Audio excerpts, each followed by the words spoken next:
បងនៅចាំរាល់ល្ងាចដែលយើងដើរក្បែរគ្នាខ្យល់បក់ជាក់មកប៉ាំងលើស្មាយើងទាំងពីរមិនមានរឿងអ្វីធំដុំដែលត្រូវនិយាយឡើយគ្រាន់តែមានអូននៅក្បែរគឺគ្រប់គ្រាន់ហើយផ្លូវដ៏ដែលនោះឥឡូវហាក់ដូចជាប្លែកភ្នែកឆ្នាំមុនយើងនៅមានគ្នាជាម្ចាំងបេះដូងរាល់វិនាទីគឺជាទ្រព្យដ៏មានដំឡូង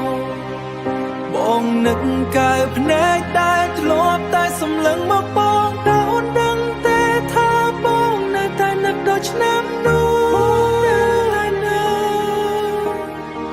ត្រឡប់ទៅរកភាពផ្អែមល្ហែមដែលបាត់បង់ចានបាយដែលយើងធ្លាប់ញ៉ាំជាមួយគ្នាជាប្រចាំម្ហូបសាមញ្ញដែលអូនធ្វើឲ្យបងរាល់ថ្ងៃឥឡូវនេះរសជាតិវាហាក់ដូចជាប្រែប្រួលឥឡូវនេះរសជាតិវាហាក់ដូចជាប្រែប្រួលព្រោះគ្មានអ្នកអង្គុយទល់មុខញញឹមដាក់បងភ្លៀងធ្លាក់មកម្ដងធ្វើឲ្យបងនឹកដល់ឆនោះឆោតរបររបស់អូនឆ្នាំមុនយើងនៅមានគ្នាជាម្ចាំងបេះដូងរាល់វិនាទីគឺជាទ្រព្យដ៏មានដំឡូងបងនឹកកើភ្នែកតែធ្លាប់តែសម្លឹងមកបងតើអូនដឹងទេថាបងនៅតែនឹកដល់ឆ្នាំនោះត្រឡប់ទៅរកភាពផ្អែមល្ហែមដែលបាត់បង់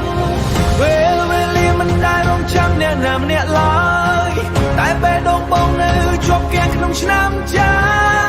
ចង់ឲ្យគ្រប់យ៉ាងត្រឡប់លុបមកដូចដើមវិញទោះជាដឹងថាវាមិនអាចទៅរួចក៏ដែរឆ្នាំមុនបងនៅតែរងចាំអូនជានិច្ចនៃរំលត់សម្លាញ់ចិត្តអើយ